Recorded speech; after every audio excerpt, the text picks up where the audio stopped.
تو فوری طور پہ کورٹ میں درخواست دے دینی چاہیے لڑکی والوں کو کہ یہ جو سامان ہے یہ لڑکے نے تسلیم کیا ہے، یہ چونکہ تسلیمی ہے، ایڈمیٹڈ ہے، یہ ہمیں فوری طور پر بذریعہ بیلف دے دیا جائے، باقی کے سامان کی حد تک ہم کیس لڑ لیں گے۔ وہ جو تسلیمی سامان ہو وہ فوری طور پہ اٹھانا چاہیے، کیونکہ لڑکا خود بھی تسلیم کر رہا ہوتا ہے تو وہ لے لینا چاہیے، اور باقی سامان کی حد تک یا تو حلف پہ فیصلہ کروا لینا چاہیے یا پھر میرٹ پہ آپ لڑ لیں کہ ثابت کریں پھر آپ سامان جو بھی تھا۔ تو یہ ذرا بہتر طریقہ ہے، بجائے اس کے کہ آپ کہیں نہیں جی یہ میرا سامان نہیں ہے، میرا سامان زیادہ ہے، اور آپ اسی پہ لڑتے رہیں کیس کو، سامان نہ اٹھائیں، اور اس کا نتیجہ یہ ہے کہ جو آپ کا سامان تسلیمی بھی ہوگا اس کو بھی جب آپ کو کبھی ملے، کیس جیت بھی جائیں تب بھی کوئی فائدہ نہیں ہوتا، سامان کا اتنا نقصان ہو چکا ہوتا ہے۔ اب آتے ہیں دوسری طرف کے جی جعلی فہرست سامان لگائے یا رسیدات لگائے۔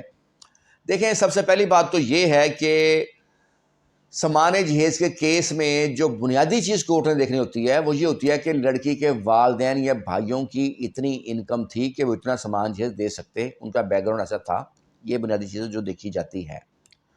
اچھا، اس میں سب سے پہلے مثال کے طور پر ایک لڑکی کا باپ پرچون کی دکان ہے یا ریڑھی لگاتا ہے، وہ کہ جی میں 50 لاکھ کا سامان جہیز مجھے دیا تھا، تو نہیں مانا جائے گا۔ ایک لڑکی اس کا والد کی فیکٹری ہے یا وہ آفیسر ہے، اس کے والد کی تنخواہ ہے 2-3 لاکھ ماہانہ، تو وہ زیادہ سامان کلیم کر سکتی ہے۔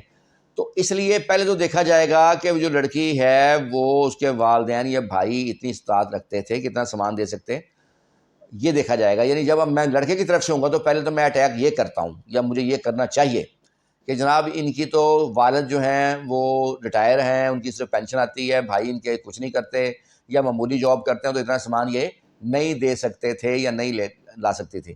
اچھا، پھر دیکھا جاتا ہے کہ اس کی دیگر کتنی بہنیں شادی شدہ ہیں، یہ بنیادی چیز ہے۔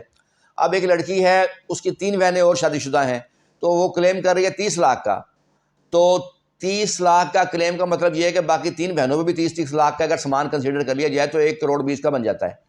یہ بھی جھوٹا ثابت کرنے کے لیے کافی ہے کہ جناب یہ ساری فیک سٹوری بتا رہے ہیں، ان کی اتنی استطاعت نہیں ہے کہ اتنا دے سکیں۔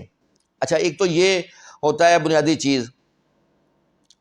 دوسرا پھر وہ جو فہرست ہوتی ہے اس کے اندر جو دھڑا دھڑ چیزیں لکھی ہوتی ہیں، ان کو پتہ ہی نہیں ہوتا لڑکی کو کہ کس خانے میں نے کیا لکھا ہوا ہے، تو کراس میں اس پر بھی جو بات ہو سکتی ہوتی ہے کہ آپ نے کون کون سا سامان لکھا ہے، اس کی کیا مالیت ہے، پھر جو مالیت لکھی ہے وہ کیا دکانداروں سے کوئی اجازت لے کے لکھی ہے یا اس وقت کی لکھی ہے جب سامان تھا یا اب کی لکھی ہے، تو اس طرح مختلف چیزیں ہو سکتی ہیں۔ پھر سب سے اہم چیز قانون ہے، بیسک لا سیکشن 7 سیکشن 3 ہے west Pakistan family code section 64 کا، جو یہ کہتا ہے کہ مدعیہ جب بھی کوئی دعویٰ دائر کرے گی تو وہ جو بھی ڈاکومنٹ پہ انحصار کرے گی وہ اپنے دعوے کے ساتھ لگائے گی، اس دعوے کی اور ان ڈاکومنٹس کی کاپی جب مدعا حاضر آئے گا کورٹ میں اس کو دی جائے گی تاکہ وہ ان کو پرکھ سکے، دیکھ سکے اور پھر جواب دعوے میں ان پر اپنا اعتراض کر سکے۔ اکثر کیسز میں دعوے کے ساتھ کوئی رسیدات نہیں لگائی جاتی، لہٰذا اس قانون کے تحت اگر بعد میں کوئی رسیدات دی جاتی ہیں کورٹ میں تو اس قانون کے تحت مرد کی طرف سے بالکل اعتراض قانونی بنتا ہے کہ انہوں نے چونکہ دعوے کے ساتھ نہیں لگائیں اس لیے یہ فیک ہے، جعلی ہیں، اور ہم نے اس لیے ہمیں موقع نہیں ملا جواب دعوے پہ ان پہ اعتراض کرنے کا۔ اچھا، پھر دوسرا سٹیپ ہوتا ہے اگر دعوے کے ساتھ نہیں بھی لگائیں، ویسے تو میں نے مینڈیٹری پروویژن بتا دی ہے، پھر ہوتا ہے کہ بیان حلفی کے ساتھ لگانی چاہیے تاکہ جب کراس کرے مدعا کا وکیل تو پھر وہ اس کو علم میں یہ رسیدات ہوں، اس میں ڈیٹ کون سی ہے، دکاندار کون سا ہے، کہاں سے لی، یہ ساری جرا ہو سکے۔ لیکن اکثر بیان حلفی میں بھی نہیں لگاتے، وہ کیا کرتے ہیں جی جب جرا ہو جاتی ہے مکمل پھر رسیدات پیش کر دیتے ہیں۔ تو پھر سپریم کورٹ کی ججمنٹ ہے کہ پرائیویٹ ڈاکومنٹ، بلکہ اگر پبلک ڈاکومنٹ بھی اگر اس پہ اعتراض ہو گیا ہے تو وہ بھی وکیل کے بیان میں نہیں ایگزیبٹ ہو سکتا۔ اسی طرح جو رسیدات ہیں وہ پرائیویٹ ڈاکومنٹ کسی بھی صورت میں وکیل کے بیان میں ایگزیبٹ نہیں ہو سکتا۔ اگر اس پہ اعتراض ہے وہ گواہ جو ہے اپنے بیان میں دے گا تاکہ دوسری پارٹی کو جرا کا موقع مل سکے۔ سو ایسی رسیدات کو اس بنا پر بھی چیلنج کیا جا سکتا ہے کہ یہ دعوے کے ساتھ نہیں تھی یا فرد منصرہ میں نہیں تھی یا یہ بیان حلفی کے ساتھ نہیں دی گئی، تو یہ سارے جو گراؤنڈز ہیں اس میں لیے جا سکتے ہیں۔ پھر رسیدات پہ بھی نظر ڈالنی چاہیے، بعض رسیدات پہ ڈیٹ شادی کے بعد کی لکھی ہوتی ہیں، بعض کے اوپر سگنیچر نہیں دکاندار کے ہوتے، تو یہ سب چیزیں ہیں۔ ایون کہ دکاندار کو طلب کروانے کی بھی درخواست دی جا سکتی ہے، کیونکہ بعض دفعہ آپ پتہ کروائیں رسیدات لے کر دکاندار کے پاس، وہ کہتے ہیں جی ہم نے رسید دی نہیں ہے، یہ تو میں نے بنائی نہیں، وہ سامنے یہ بھی کہہ دیتے ہیں، تو اس طرح بھی اس کیس کو جھوٹا ثابت کیا جا سکتا ہے۔ سامان جہیز اگر آپ کے پاس ہے اور لڑکی والے کہتے ہیں کہ ہمیں سامان ہمارا اٹھا دیں، آپ کو کوئی کیس نہیں چل رہا، تو بالکل سامان ان کو مت دیں۔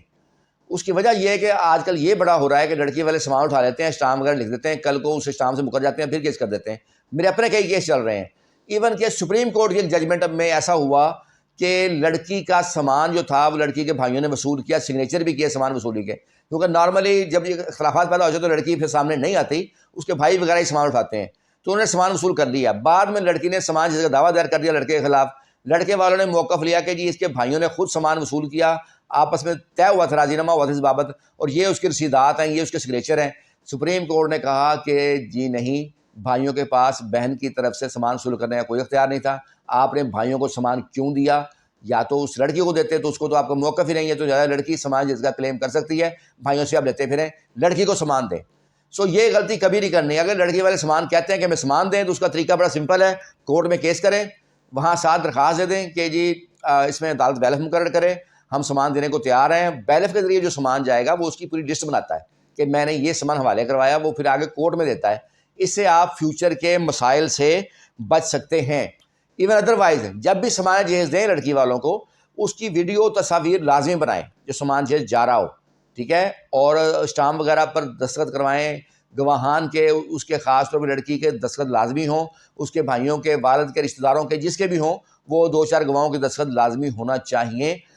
اس کے علاوہ جھوٹ کے پاؤں نہیں ہوتے. اگر فریض جھوٹی ہے, اگر سامان جہیز ایسے فردو انہوں نے لکھ دیا ہے, تو پھر جب جرا ہوگی تو اس میں جھوٹے ثابت ہو جائیں گے کہ سامان جہیز کتنی کس سواری پہ گیا تھا, کتنی ٹرالیاں تھیں یا کتنے ڈالے تھے, اور جناب سامان کب گیا, کتنے بجے گیا, نکاح سے پہلے گیا, بعد میں گیا, مہندی پہ گیا یا ولیمے کے بعد گیا, سامان کے ساتھ کون گیا تھا, سامان وہاں کتنے بجے پہنچا, اور سامان کی ڈیٹیل پوچھی جا سکتی ہے, یا کوئی بھی اور چیز جو کہ کیس ٹو کیس دیکھا جاتا ہے. ہر کیس کے اپنے حالات و واقعات ہوتے ہیں تو ان کو دیکھا جا سکتا ہے.